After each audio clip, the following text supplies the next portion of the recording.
Après avoir vu donc l'exposé et donc la préparation d'un plan pour l'exposer, donc le plan je l'ai vu, la personne doit faire un plan pour l'exposer. Bien ici je veux voir la mise en forme. La mise en forme.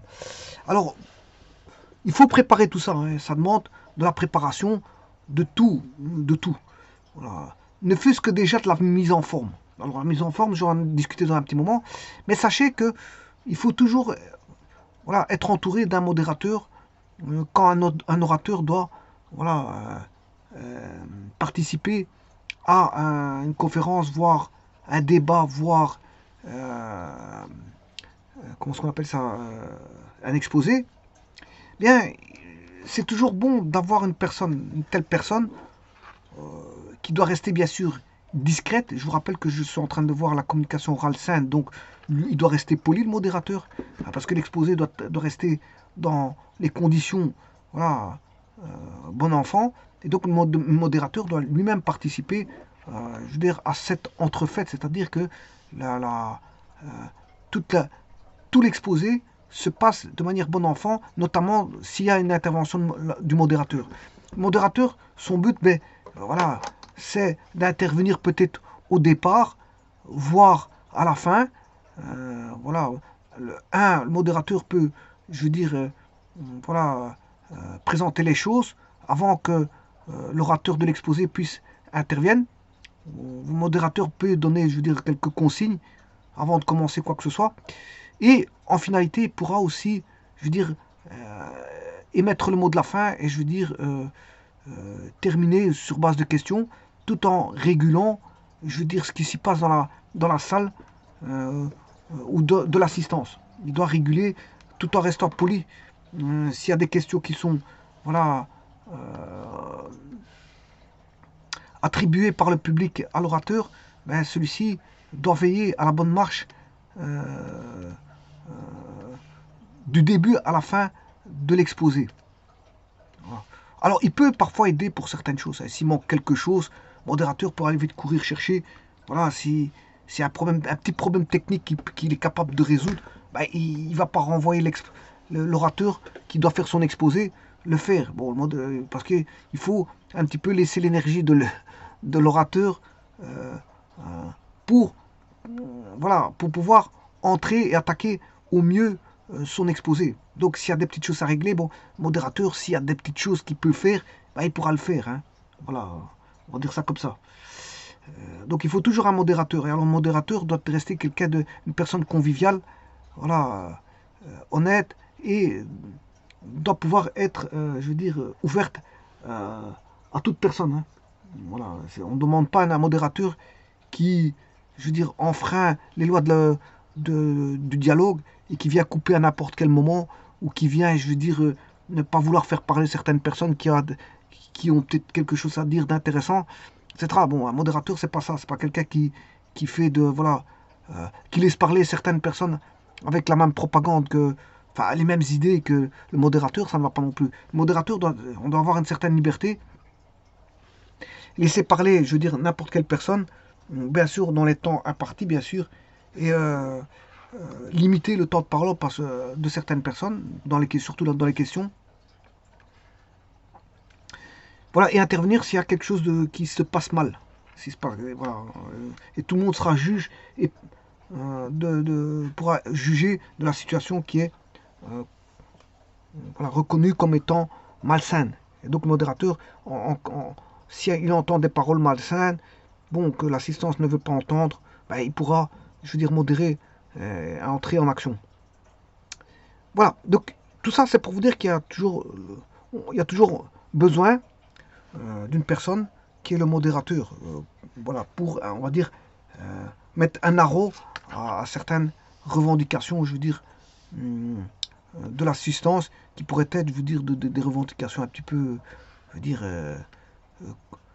malsaines. Je ne vais pas dire contrariantes, parce qu'un débat peut être contrariant, c'est pas ça. Mais c'est pour ça que je dis qu'on est dans la communication saine. Alors j'abuse du mot sain pour dire que tout doit se passer dans les règles de l'art, hein.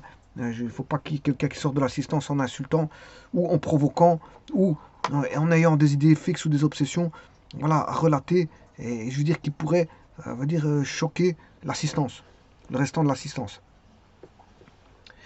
Alors, donc ici la mise en forme. Après, donc la conception du plan, donc le plan a été établi par l'exposé, donc je vous rappelle, enfin par le- le- l'orateur.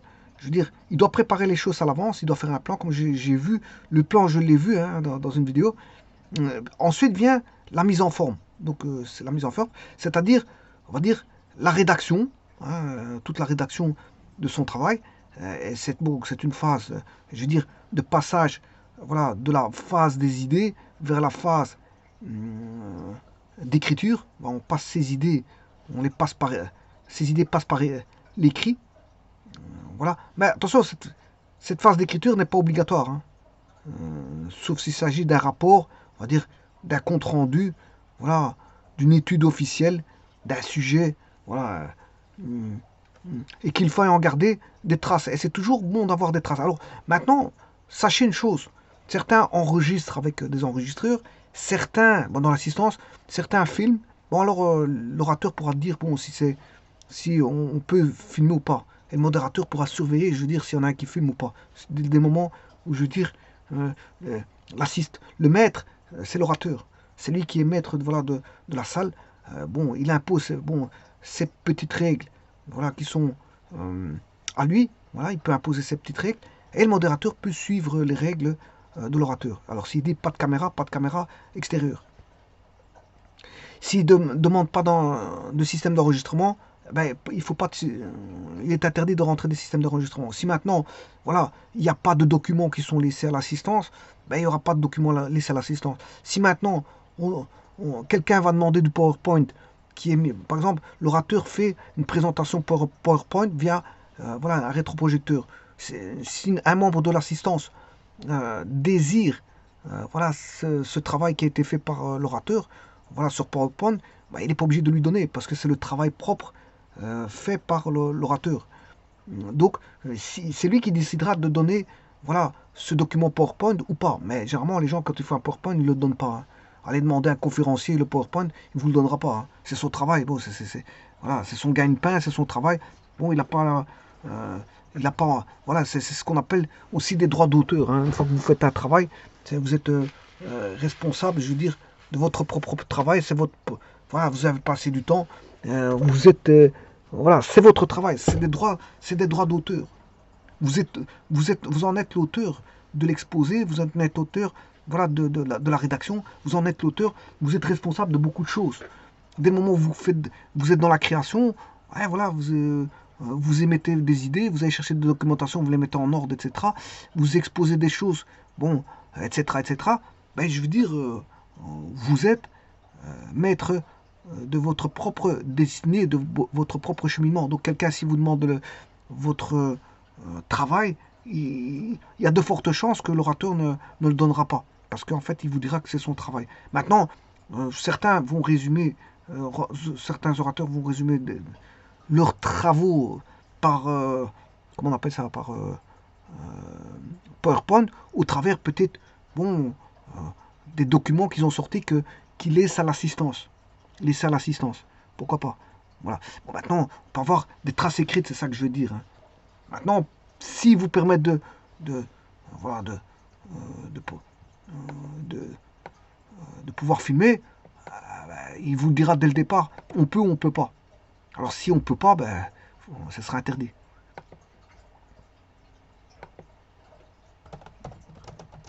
Voilà, sur l'information, ça a toujours été comme ça, hein. Il y a beaucoup de gens qui font de la...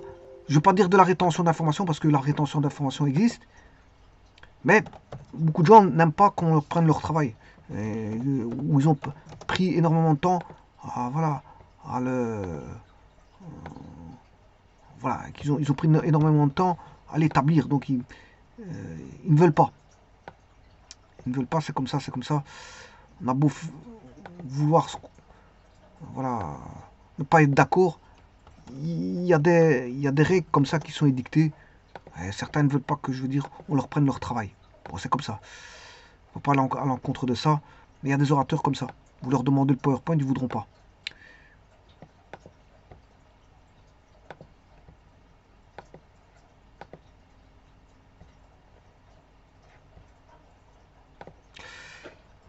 Donc l'exposé demande beaucoup de préparation pendant, euh, enfin avant, pendant et après. La préparation, elle est avant, pendant et après. Et bien sûr, c'est tout l'art de l'orateur, hein. L'orateur, au travers de ses droits d'auteur, il va établir une certaine façon qui est la sienne de présenter sur voilà, un sujet ou cocasse. En espérant que l'assistance l'écoute et c'est à lui à jouer des meilleures manières possibles, c'est-à-dire au travers des règles de l'art de la communication, de pouvoir convaincre, je veux dire, une assistance ou un auditoire.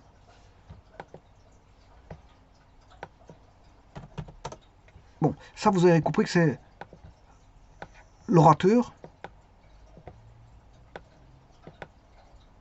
l'orateur, et bien sûr de l'autre côté, on a le modérateur. Bien sûr, et alors il y a le public, hein, l'assistance.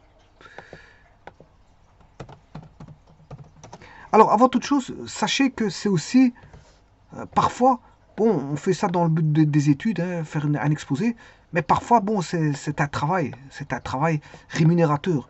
Bon, certains font des conférences pour gagner leur vie, un petit peu leur vie aussi, hein. Bon, ils font des conférences pour pouvoir gagner leur vie. Donc, là, à ce moment-là, si c'est pour gagner sa vie,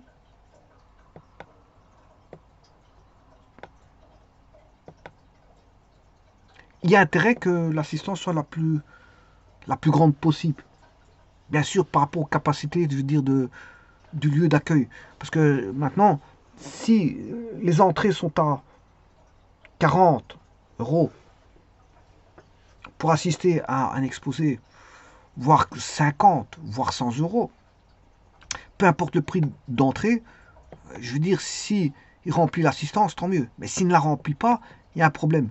Donc là, on est dans un problème économique. C'est-à-dire que la personne travaille, elle veut une rémunération attribuée par rapport au nombre de personnes qui vont. Alors, je vous rappelle que parfois des conférences demandent une location de salle, hein. Donc, bon, c'est une gestion économique à faire, mais de voir si l'orateur va s'en sortir par rapport à tous les frais qu'il va y afférents, frais de transport, frais de voilà, location, etc., etc. Maintenant, si c'est pris en charge par une administration, quelque chose comme ça, pour les frais de transport, les frais voilà, d'accueil, etc., etc., bon, déjà, c'est déjà quelque chose qui est déjà qui n'est pas pris en charge. Mais disons l'orateur va le faire dans un but économique. Donc, tout va dépendre de l'assistance, hein. S'il y a beaucoup d'assistance qui en payent le prix, tant mieux. Mais si l'assistance, bon, il n'y a personne, je veux dire, c'est malheureux pour l'orateur. C'est comme une entreprise bon, qui vend voilà, des objets. Ben, si elle vend beaucoup, tant mieux. S'il en vend très peu, bon, c'est malheureux quoi, pour le cas de figure de l'entreprise. Voilà, et donc je disais que la phase d'écriture, comme j'ai dit, elle n'est pas obligatoire, sauf s'il s'agit, bien sûr, d'émettre un rapport, voire un compte rendu, voire une étude officielle d'un sujet, et qu'il faille garder ces fameuses traces. C'est des traces. Pourquoi dit-on communément, je dis que les écrits restent et les paroles partent. Bon, c'est vrai que parfois on sort on a retenu des choses. Alors je rappelle que pour l'assistance, euh, il y a la mémoire, ça reste des individus. Donc là-dessus, c'est la mémoire court terme et long terme.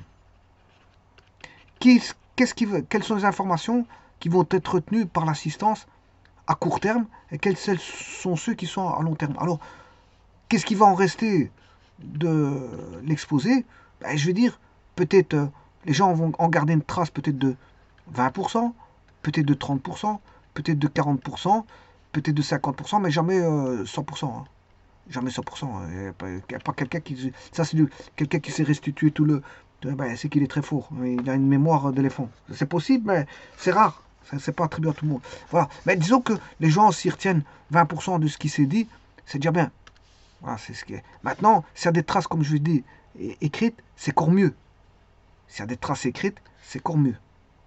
Et donc, les traces écrites proviendront, bien sûr, comme je vous l'ai dit, de rapports, etc., de rapports finaux, etc.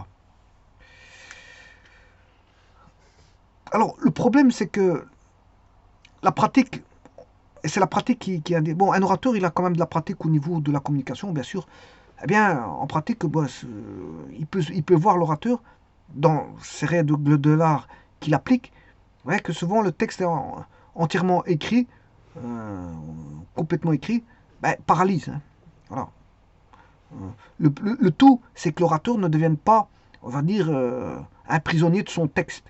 C'est bien de faire du texte, c'est bien d'écrire du blabla, mais je veux dire, il ne faut pas en rester prisonnier et de vouloir voir absolument, je veux dire, ce texte-là. Ce texte-là. Voilà. On peut, je veux dire, avoir des idées, voilà, bon, et les répartir de manière la plus, je veux dire, rigoureuse possible et celle qui va, je veux dire, émettre les, voilà, les idées essentielles de l'exposé. Alors, l'idéal, c'est de posséder, bien sûr, son sujet pour n'avoir sous les yeux qu'une fiche avec le plan. Ben, comme je l'ai dit, le plan, je l'ai vu auparavant, et éventuellement une fiche avec des chiffres, des références. Parce que il y a un gros problème, hein, je veux dire, dans les exposés, c'est, bon, si vous mettez, vous savez, de la documentation, si c'est de la documentation, vous pouvez la mettre sur papier, sur rétroprojecteur et mettre les bons chiffres. Attention, toujours vérifier ses sources et toujours les vérifier, hein, parce que parfois, je veux dire, les sources ne sont pas bonnes, et donc il faut se renseigner sur des sources qui pourraient donner, divulguer, je veux dire, des chiffres et des références, je veux dire, les plus propices à la discussion. Alors on peut discuter d'un sujet et de mettre des chiffres. Maintenant, s'il y en a qui ont des autres chiffres, encore faut-il, je veux dire, savoir quelles sont les bonnes. Mais voilà, si vous avez été chercher votre documentation et vos références, et vos chiffres actualisés ou par rapport à une référence de date donnée, supposons que vous allez chercher des statistiques de 1905, bah, il faut aller voir toutes les documentations, l'historique de 1905, sans se tromper, ne pas y mettre voilà, du n'importe quoi. Alors, un exemple voilà, de mise en forme, tout va se jouer ici sur l'exposition des idées principales.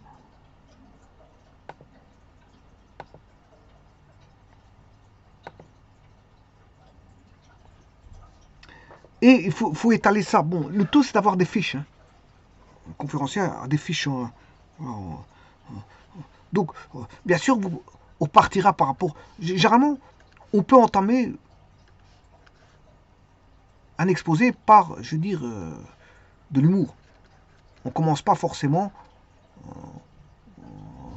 directement pour mettre l'assistance à l'aise ou se mettre à l'aise soi-même en tant qu'orateur, mais il faut commencer par quelque chose d'humoristique. Humoristique, voire une entrée. C'est comme un plat, vous avez l'entrée, vous allez au restaurant, vous avez différents plats. L'entrée, et puis à la fin, il y a le drink, la boisson, etc.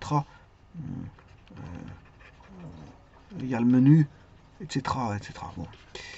Ben, il y a un plat d'entrée. Et ben, ici, c'est la même chose, il faut l'entrée. Comment vous allez aborder l'entrée? Parce que, pourquoi l'entrée est très important? Parce que si vous rentrez mal, ben, je veux dire, il y a beaucoup de gens qui vont commencer déjà voilà, au début, la tension, elle est vivace pour tout le monde. Donc, c'est bien de commencer quelque chose. Mais, généralement, à la fin, les gens, beaucoup ont perdu, je veux dire, leur attention. Hein. Donc, l'attention peut mesurer par une variable. On peut mettre une variable d'attention. Ben, l'attention, elle est, pour certains, ils vont garder, comme je l'ai dit. Alors, l'attention, il y en a qui vont l'avoir 10% au début, peut-être 10% à la fin, peut-être 5% au milieu. Voilà, c'est comme ça qu'ils vont... Alors qu'il y en a, ils vont garder toute leur attention au début, et puis à la fin, ils vont plus avoir d'attention. Voilà. Donc, on part sur une base d'entrée, voilà, qui est l'humour, et après, bon, on rentre sur une introduction. Après l'humour, bien sûr, par un entrefait, hein, on rentre par un entrefait. Voilà, voilà, ouais, on essaie de rentrer dans le sujet d'une façon, je veux dire, par un canal qui est le mieux adapté possible. On va se dire ça comme ça. Bon, bien sûr, il y aura l'introduction d'office. Alors, plus vous avez des images, mieux c'est. Parce que les gens comprennent vite les images. Alors, des petites images, des petits dessins, des dessins, voilà, des dessins animés, des dessins faits par vous-même, et ainsi de suite. Bon, le dessin aide énormément à la compréhension des choses. Hein, parce que quand il y a des gens, quand ils voient trop d'écriture, bah, ça les attire pas trop. Et donc, on a les idées principales qui vont découler. Alors, les idées, bon, elles vont se suivre, se succéder, ce qu'on appelle se succéder. Voilà. Donc, on a une idée principale, voilà, avec une première idée, une seconde idée. Puis, on a peut-être encore une deuxième idée principale. Deuxième idée principale. Voilà. Alors, on aura la deuxième idée 1, deuxième idée 2, deuxième idée par exemple 3. Alors ici, si j'ai mis première idée 1, première idée, deuxième idée, enfin première idée 1, si je me suis trompé dans la notation, première idée 1, première idée 2. Voilà. Alors après, on peut avoir encore une troisième idée. Voilà. Vous voyez que ça, c'est du lien, hein, c'est du relationnel. C'est des liens. Alors, on peut avoir des liens de causalité, voilà, c'est-à-dire, on peut avoir des liens, il y a une cause, ouais, l'idée 2 principale est liée à l'idée 1 principale par un effet de causalité. Alors la troisième idée principale est liée à la causalité par la relation 2. Donc idée 2 principale, idée 1, je m'excuse, idée 1 principale, idée 2 principale,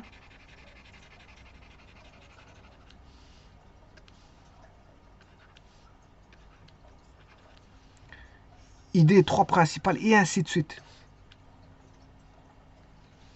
Donc vous avez une organisation. Hein.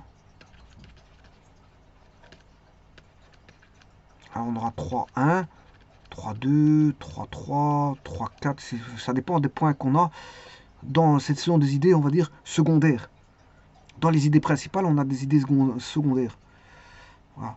Et alors, bien sûr, l'introduction est toujours là. Donc, vous avez l'humour, l'introduction, et puis, voilà, on commence à enchaîner les idées.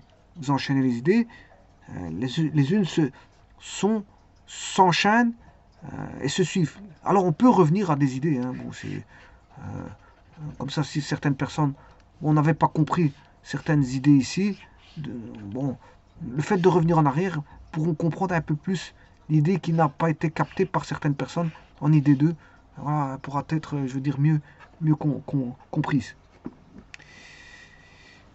Voilà, et donc, la conclusion, ben, c'est le rappel des idées 1, 2, 3. Là, on aura une conclusion. Donc, on a une introduction. Et bien sûr, on aura avec une conclusion. À la fin, on a toujours une conclusion. C'est la fin. Voilà. Alors, on aura un rappel des idées. Voilà. 1, 2, 3. Et bien sûr, un résumé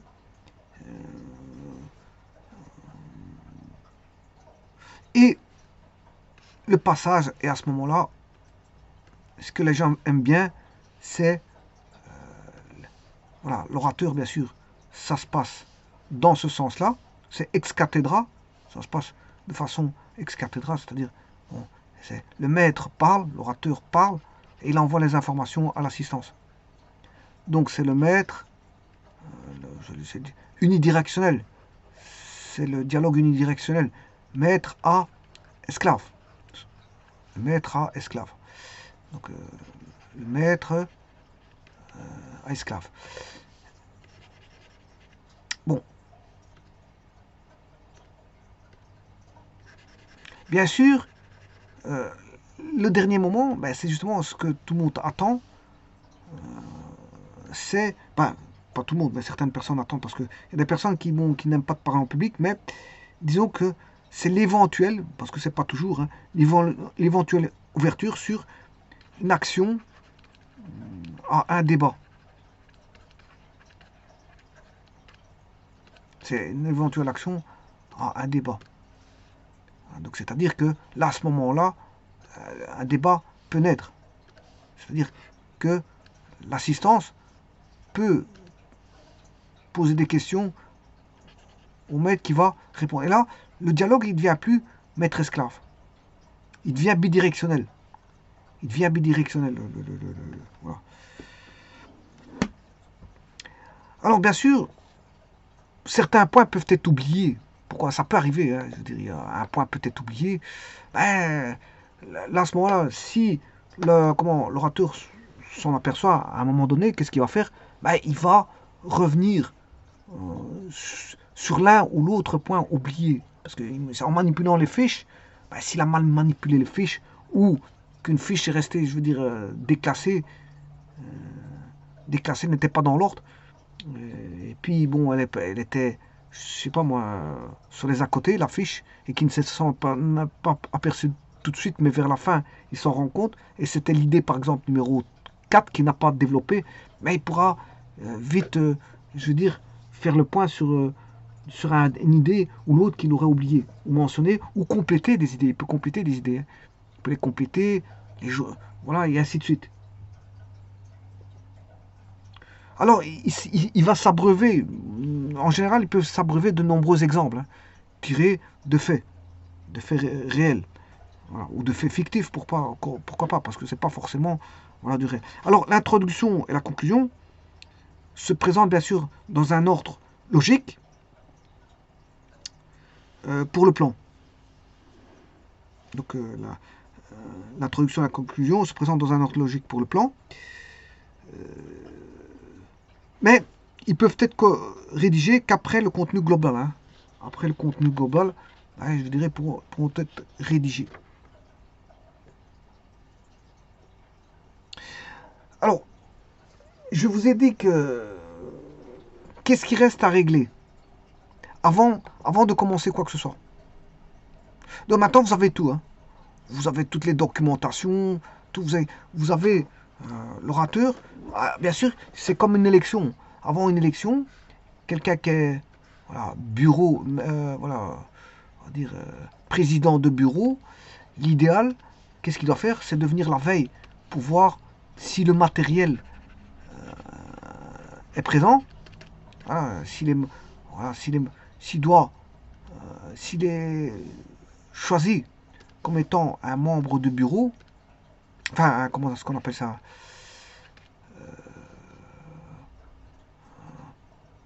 Oui, un membre de bureau politique, enfin, c'est pas un membre de bureau politique, s'il est, on va dire, il doit assister à une élection et y être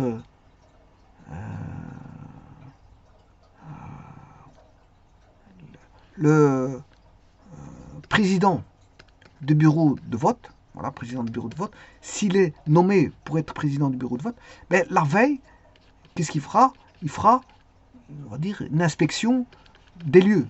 Inspection des lieux. C'est-à-dire qu'il va vérifier si, bon, sur toutes les tables, il y a une urne, voilà, c'est une urne, que les urnes sont munies de clés, voilà, la disposition des tables qui vont lui, je veux dire, qui vont lui être le mieux adapté pour son travail de vérification dans le bureau de vote. Voilà. Il va regarder à tout ça. Il va regarder s'il y a voilà, des crayons, si tous les crayons sont là, s'il y a... Enfin, c'est le matériel, il y est, c'est ça que je veux dire. Les tampons, le matériel, c'est les tampons, voilà, les crayons, etc. Si tout y est, des attaches trombones, etc., etc. De telle façon à ce que le lendemain, quand il s'y rentre sur les lieux, ben, qu'il n'ait pas déjà un problème de matériel à régler, parce qu'il a autre chose à faire, le président du bureau de vote. Avant d'entamer, il doit compter voilà, les bulletins, et ainsi de suite, mettre en marche comment est-ce qu'on appelle ça, les membres du bureau de vote, etc. Voilà, il doit faire beaucoup de travail avant de commencer quoi que ce soit. Donc, ce qui va se passer, il va faire voilà, une visite des lieux.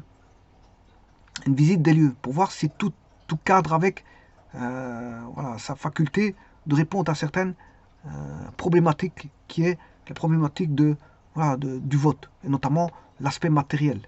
Et donc, ici, pour quelqu'un qui fait une conférence, c'est la même chose.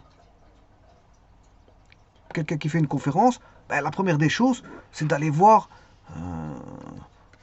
voilà, comment se présentent les lieux. S'il connaît les lieux, ça va, tant mieux. Mais s'il ne les connaît pas, c'est de faire une visite des lieux. Et en même temps, regarder si le matériel y est. C'est toujours regarder le matériel. Parce que parfois, si vous êtes bloqué pour une bêtise, les gens dans l'assistance vont se dire, bon, ils donnent une conférence qui est compliquée, mais pour aller chercher du matériel, je veux dire, assez simple, ben, je veux dire, il n'a pas regardé à ça.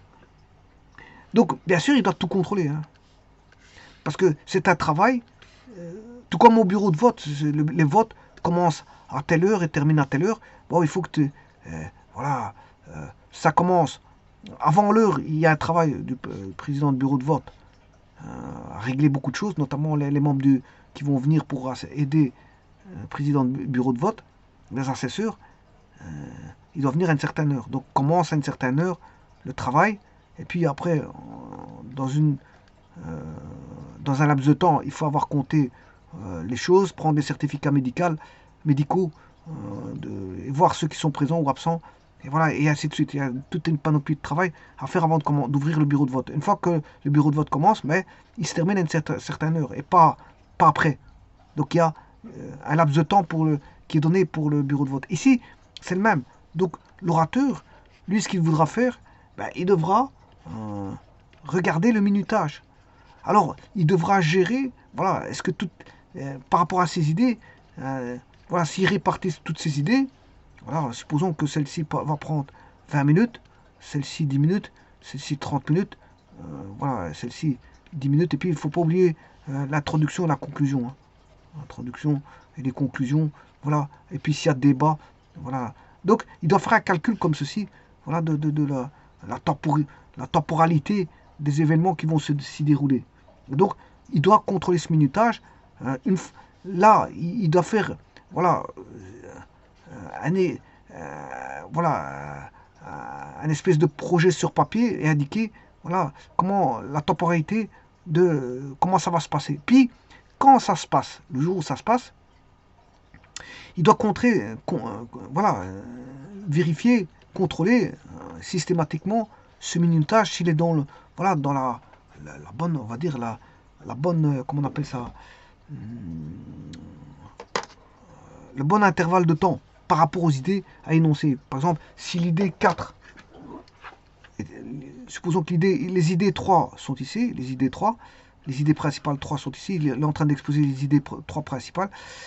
Mais si maintenant, voilà, ça fait, normalement il devrait être déjà ici, l'introduction 5 minutes, voilà, on peut outrepasser ça, mais enfin bref, c'est lui qui doit gérer ça, 20, 30, 30 ici, s'il prend ici 40 minutes, ouais, ça veut dire qu'ici il a moins de temps, hein, il devra gérer son temps, les idées suivantes devront être moindres pour essayer de rattraper, voilà, son retard. Donc, il devra, voilà, surveiller son timing par rapport aux idées qu'il doit énoncer. Si à un moment donné, il y a certaines choses, bon, qu'il peut outrepasser, du fait qu'il est pas dans le timing, ben, il devra juste énoncer et peut-être vite exposer certaines choses avec une certaine rapidité, voire renvoyer vers des liens, renvoyer des liens documentaires, voir des livres, voir sur Internet, etc. etc. Bon, ça fait du bien aussi que les gens aillent voir certaines informations de par eux-mêmes.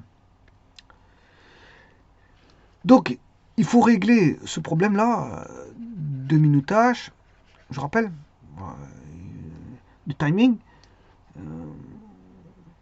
Si l'installation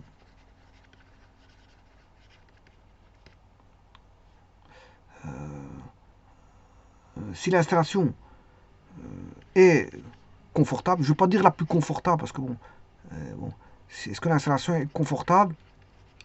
Aussi bien, bon, pour l'assistance, ne pas oublier ici, c'est mettre en conformité la confortabilité, le confort, mettre en conformité le confort de l'assistance et bien sûr des personnes qui vont être orateurs ou oratrices, y compris le modérateur, etc. Il faut que tout le monde soit à l'aise. Voilà. Donc les installations doivent permettre d'être à l'aise. Donc en fait, s'il fait froid dans le lieu, ouais, les gens ils vont pas penser à écouter quelque chose alors qu'ils ont froid. Ils vont penser à partir, aller vers un lieu chaud. On va se dire comme ça, si c'est en plein hiver et qu'il n'y a pas de chauffage, bon, délicat de faire on va pas grelotter, les gens ne vont pas commencer à grelotter. Déjà, on pense aux gens avant de penser à soi-même. Donc, est-ce que les gens vont grelotter? C'est pas la peine de faire voilà, un débat, une conférence débat si les gens grelottent à l'intérieur de la salle. Ou si, je dis, il y a le toit où il y a un trou, où, voilà, il y a de la pluie qui coule au travers du toit, où il y a de l'humidité, ou des choses comme ça, où, je veux dire, les sièges sont pas confortables, voire sont pas beaux à s'asseoir dessus, parce que, je veux dire, il y a... Voilà, les sièges sont sales, on va dire ça comme ça, pour être cru. Parce que parfois il y a encore plus sale que sale. Dire, il y a des choses que je veux dire qu'on ne peut pas, je veux dire, toucher, parce que je veux dire, ça fait partie voilà, de l'hygiène. Il y a des choses que vous allez toucher, vous allez attraper des parasites. Voilà, donc c'est pour ça qu'on demande une installation, est-ce que les pièces soient propres, il y ait de l'hygiène, je veux dire, dans la salle, et que on ait pensé aux odeurs. S'il y a des mauvaises odeurs, il existe voilà, bon, tout ce qui est des rafraîchissants, d'air, je veux dire, au parfum divers pour pouvoir faire en sorte que l'assistance soit, je veux dire, pas outrée par des odeurs nauséabondes dans la salle. Alors bien sûr, ça, ce sont les préliminaires. Voilà, c'est des préliminaires d'installation correctes. Voir si l'assistance va être, je veux dire, bien reçue dans un milieu confortable, avec la lumière, la lumière fonctionne, etc., etc. Alors, toujours prévoir des issues de secours d'office, hein, parce que s'il se passe quelque chose de grave, il faut pouvoir intervenir. Voilà, il doit y avoir des issues de secours euh, en cas voilà, on va dire d'un événement qui pourrait être grave. Alors bien sûr, après vient tout ce qui est documents. Ne pas oublier vos documents parce que certaines personnes veulent présenter des livres, ils les oublient. Ah, ils ont voulu prendre tel livre pour le présenter au public. Alors c'est ne pas oublier. Là, si vous êtes confronté à l'oubli, il ne faut pas oublier les documents que vous devez montrer à l'assistance. Bien sûr, bien les trier parce que si vous commencez à faire une recherche devant les gens, ça passe mal. Voilà, vous commencez à chercher, chaque fois qu'il y en a qui vous demande quelque chose, vous commencez à chercher pendant 10 minutes, ça passe mal. Hein. Donc ça veut dire qu'il faut classer, faire du classement et du tri. Donc ça reste un travail d'organisation. Un travail d'organisation, mais pas oublier ce travail-là. Il ne faut pas oublier ce travail-là parce que les gens ils ne veulent pas voir un orateur qui passe son temps à chercher un document pendant 4 heures alors que, je veux dire, il aurait dû le trouver tout de suite. On va lui reprocher voilà, d'être brouillon. Bien sûr, il y a tout ce qui est vérification. Alors, vérification des lieux, ça fait partie de l'installation, doit être confortable. Voilà. Mais moi ici, je parle de la vérification des notes. Il faut toujours vérifier ces notes. Hein. Voir, encore une fois, les documents aussi sont présents, etc. Les bouquins à présenter, les notes. Si on a tout en sa possession, et si je veux dire que c'est écrit de manière... parce que s'il y en a un qui vient et qui commence à chercher ce qu'il a écrit, parce qu'il écrit mal, c'est embêtant. Si c'est plus ce qu'il a écrit, c'est embêtant, parce que bon, s'il a une information importante à dire, et que voilà, il voit plus ce qu'il est écrit parce qu'il a mal écrit, ben, il essaiera d'outrepasser et ne plus faire cette erreur-là d'écriture brouillonne. Donc il s'arrangera la prochaine fois à faire euh, de l'encodage par ordinateur et de sortir par imprimante. Voilà, et donc, faut pas oublier que le jour ce jour-là, ben, il faut voir si tout va bien. Parce que parfois, il faut tester les micros, si les rétrojecteurs fonctionnent bien. Si on sait utiliser le rétroprojecteur, parce qu'il y a des orateurs, ils arrivent, ils tombent sur quelque chose de trop complexe. Et bon, alors, le problème, c'est que les gens vont rire de lui parce qu'ils vont dire, ouais, il connaît beaucoup de choses et il ne sait pas régler un rétroprojecteur. Voilà. Donc, c'est pour ça que c'est un travail qui doit se faire avant. Il doit venir avant pour pouvoir utiliser, voir comment le rétroprojecteur fonctionne. Voilà. Voir si les micros, je veux dire, fonctionnent aussi, parce que il se peut que le lendemain, voilà, il y ait une coupure de fil, et il n'y a plus de micro. Voir le micro qui tombe en panne. Ou un haut-parleur qui commence à crachoter. Ou des choses comme ça. Donc, il faut que tout se fasse, je veux dire, les moyens techniques. Bon, c'est pas forcément l'orateur à s'occuper de tout ça, mais ouais, il doit avoir une première vue de tout ça. Hein. Parce que les moyens techniques, normalement, sont gérés par des personnels techniques qui viennent. Si le micro ne vient plus, soit on remplace le micro, il faut toujours avoir des doubles. Ben ça, c'est pas l'orateur qui va venir avec ses micros. Donc ça, c'est le service technique qui va venir avec des techniciens qui vont venir faire des éventuelles corrections, voire des réparations, voire des régulations, voire des dépannages, voire je veux dire, des rajouts. On va venir rajouter. Voilà, s'il faut une chaise en plus avec un micro en plus, ben on viendra rajouter un micro qu'on devra câbler, je veux dire, un amplificateur ou peu importe ce qu'on va câbler, etc. etc. Voilà. Donc, la lumière doit y être, le son doit y être. Donc, la lumière et le son qui font l'image. L'image. Donc, si quelqu'un vient dire enregistrer, ben, il doit avoir le bon son et la bonne image. Donc, c'est-à-dire que déjà, si l'acoustique de la salle est mauvaise, ben, la restitution au niveau voilà, de la caméra sera mauvaise. Donc ça, généralement, il y a des personnels compétents qui s'y emploient à faire en sorte que le cadre technique soit voilà, le plus rigoureux possible. Tout c'est un travail de rigueur. Voilà. Tout doit être le plus parfait possible, notamment par des réglages tout azimut voilà, de l'acoustique. Et parfois, on rajoute voilà, c'est comme une cuisine. Hein. Parfois, il y a des ingénieurs du son. Voilà, ils s'attellent à ce que je veux dire, soit le son soit le plus, on va dire, le meilleur possible. Et bien sûr, l'image la meilleure possible. Donc là, parfois, ils ont des artifices de réglage voilà, qui permettent de régler au mieux, suivant leurs compétences qu'ils ont acquises, voilà, de régler au mieux pour avoir la meilleure image, la plus nette possible avec le meilleur son. Mais il se peut qu'on ait un problème, on n'est jamais à l'abri d'un problème. Hein. Ouais, et ça, c'est malencontreux, c'est malheureux. Notamment, avant, quand il y avait des diffusions, par des diffusions de... Ouais, on peut avoir des coupures d'image. Notamment, même par Internet, on peut avoir des coupures d'image. Alors que vous faites une conférence par Internet, ben voilà que ça commence à saccader, ça commence à couper. Voilà. Et donc ça, c'est pas très, je veux dire... parce que la personne parle et elle est entrecoupée, on comprend plus ce qu'elle raconte. Ou alors on ne comprend pas au niveau du micro ce qu'elle raconte, parce qu'elle ne se rapproche pas trop du micro, voire qu'elle a un micro qui n'est pas professionnel, et ainsi de suite.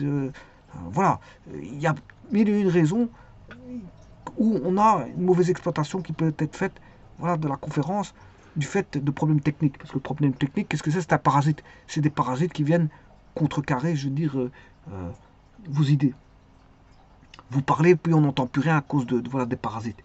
Des parasites quand je dis parasite, c'est dans le sens où le micro ne fonctionne pas, c'est ça que je veux dire, c'est pas un parasite. Quoique le parasite peut aussi, euh, parasitage de bruit, etc., peut venir, voilà, pas, rendre une communication pas fortement audible à cause de, voilà, du bruitage et des parasites. Mais c'est pas ça que je voulais dire. Moi, quand je dis parasitage, c'est dans le sens où il y a des éléments extérieurs qui viennent euh, contrecarrer, voilà, vos, votre conférence. Bon, les images se saccadent, on n'entend plus rien. Je veux dire, une mauvaise visibilité. Voilà. Et d'autres éléments aussi. Hein. Voilà, d'autres éléments. Hein, vous voulez présenter un tableau, il fait tout noir, on voit rien. Des choses comme ça. Voilà. Beaucoup de choses peuvent arriver. Vous lancez un programme, le programme ne se lance pas, ou alors vous lancez, il se bloque, et des choses comme ça, et vous vouliez montrer des informations sur un tableau, et bon, le programme ne répond pas. Bon, il y a des éléments, je veux dire, parasitants comme ça, qui sont parfois qui sont indépendants de votre bonne volonté. D'ailleurs, les excuses qui s'étaient faites auparavant, voilà, au niveau télévisuel, quand il y avait des problèmes comme ça d'interruption voilà, de diffusion, eh bien, les gens, on retombait sur la speakerine qui disait, bon, c'est indépendant de notre volonté. Ben, ce qui est évident, tout le monde comprend que c'est une excuse, parce que c'est la moindre des choses, c'est de s'excuser. Parce que c'est vrai que les gens veulent voir, par exemple, un film de A à Z, ben, il y a une coupure qui se fait à cause d'une interruption de diffusion, ou ben, la speakerine, à ce moment-là, elle intervenait, elle disait, et ça arrivait assez souvent, c'est pas que c'était rare, hein. La speakerine intervenait, elle disait, bon, voilà, c'était indépendant de notre, c'est indépendant de notre, alors elle parlait un tout petit peu, 5-10 minutes, histoire que les techniciens intervenaient, et alors, elle parlait un tout petit peu pour, voilà, faire en sorte que de meubler le temps, et ne pas rester, je veux dire, vide. La speakerine était, voilà, drillée pour ça. Et puis on revenait bien sûr à une nouvelle communication bien faite, notamment sur beaucoup de choses, hein, des, des, les jeux sans frontières ou des choses comme ça, ou peu importe ce que c'était comme type d'émission, mais il y avait des coupures. Parfois il pouvait avoir des coupures, des problèmes techniques, ça arrivait souvent. C'est pas que c'était rare, mais ça arrivait souvent. Et donc, bien sûr, on comprend que c'est indépendant de la volonté des personnes. Voilà, donc le matériel y est. Si le matériel y est, bah, s'il y a du personnel qui est adapté, compétent pour répondre voilà, à l'aspect problématique, c'est-à-dire l'aspect technique du matériel, ben, je veux dire, tant mieux. C'est pas l'orateur je veux dire, de régler tout ça. Mais ça peut arriver. Bon, on va pas se dire que l'orateur, il a à voir à ça. C'est indépendant de la volonté de l'orateur. Et c'est indépendant de la volonté des techniciens. Mais les techniciens sont là pour que, s'il se passe quelque chose, ben, c'est eux qui interviennent. Donc, lui, l'orateur, ce qu'il doit faire, c'est, bien sûr, regarder si tout va bien au départ, au niveau des installations, et voilà, et mettre voilà, les on va dire des remarques, des éventuelles remarques sur les installations à celui qui va vous inviter. Donc, vous voudrez bien des chaises en plus, voilà, un tableau en plus. Et alors, ça, il faut faire ça la veille, comme on dit. Hein. Comme ça, on a le temps de préparer, voir la, fin la fin de semaine. Si vous élaborez le travail de conférence ou d'exposé le lundi, mais il faut voir bien sûr la semaine d'avant. C'est la semaine d'avant qu'on regarde tout. Comme ça, si on peut rentrer en contact avec des personnes qui peuvent voilà, répondre à vos besoins, mais au moins, ils ne pourront pas vous dire, bon, vous l'avez fait vendredi, c'était un peu trop tard, ils n'étaient plus là. Voilà, on va se dire comme ça, il faut se mettre à l'avance. Donc, regardez les installations, si elles sont confortables et qui peuvent être un lieu d'exposer qui soit le plus propice pour vous, voilà, déplacer dans l'espace que vous avez occupé. Voilà. Ensuite, bien sûr, le minutage, vous essayez de faire des petits calculs à la maison pour voir si tout se passe bien. Et le jour de, voilà, de l'exposer, ne pas trop échapper de vos idées parce que ça prend du temps. Voilà, on va se dire ça comme ça. Quand vous avez un minutage, il ne faut pas trop en dire non plus. Il faut dire c'est l'essentiel et pas trop en dire parce que sinon on est parti sur des desiderata qui peuvent vous mener, je veux dire, bien loin par rapport à vos idées principales. On peut toujours voilà, dévier d'une conversation pour, je veux dire, voilà, se retrouver. Vous êtes à telle ville, vous allez retrouver une autre ville, hein, complètement. Alors c'est plus le sujet de la conversation, parce que vous avez dévié de la conversation, vous n'avez plus tenu le cap de vos idées qui concernaient le sujet qui était débattu. Vous avez commencé voilà, à, à, à dérailler, puis dérailler, puis de déraillage en déraillage, vous êtes parti très loin, vous êtes éloigné du sujet. Et le temps est passé, mais si vous avez un minutage, c'est fini. Hein. C'est pour ça qu'il faut bien garder le cap de vos idées, d'arriver de maintenir vraiment toutes les idées en place, de maintenir les idées en place, et ne pas, on va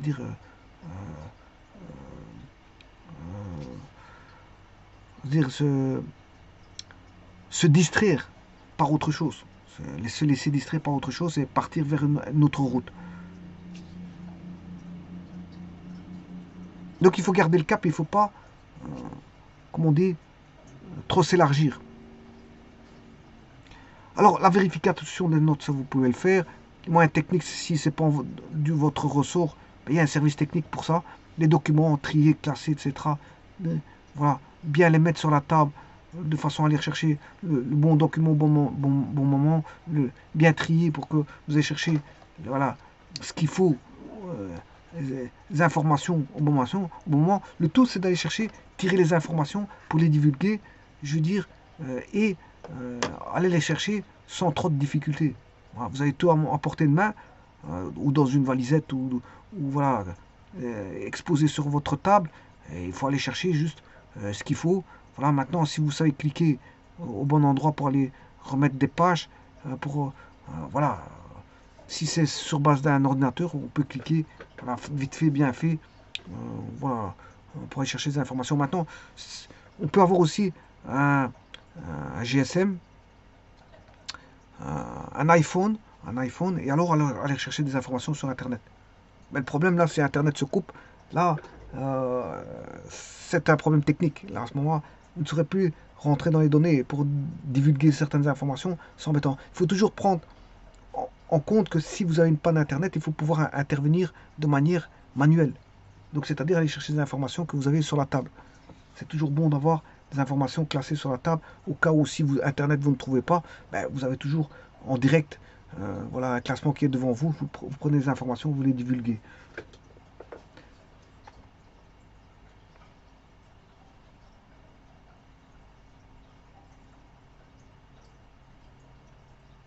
Alors, comme je disais, tout à l'heure, trop s'élargir, il ne faut pas trop se dissiper. Hein. Se dissiper, c'est parler de tout et n'importe quoi pour finir, au bout du compte, ben, on se dissipe. On n'est plus dans le sujet, on n'est plus dans voilà, la voie qu'on s'est cadrée à suivre, le cap pour élaborer ses idées et arriver d'un point A, arriver à un point B. Mais non, on n'est pas arrivé au point B puisque la personne s'est dissipée. Bon, ça c'est embêtant parce que je veux dire, le cap n'a pas été maintenu et c'est pas ce qui devait être fait. Maintenant, si ça arrange certaines personnes de se dissiper, bon, dans l'assistance, tant mieux pour eux. Mais je veux dire, en général, quand on émet des idées, on veut exposer, c'est exposer ses propres idées pour voilà, les communiquer, je veux dire, à son assistance. Voilà. On peut discuter de tout et n'importe quoi. Le tout, c'est dans le tout et n'importe quoi, il ne faut pas que ça fasse n'importe quoi aussi. C'est ça que je veux dire. Voilà, je vous remercie beaucoup.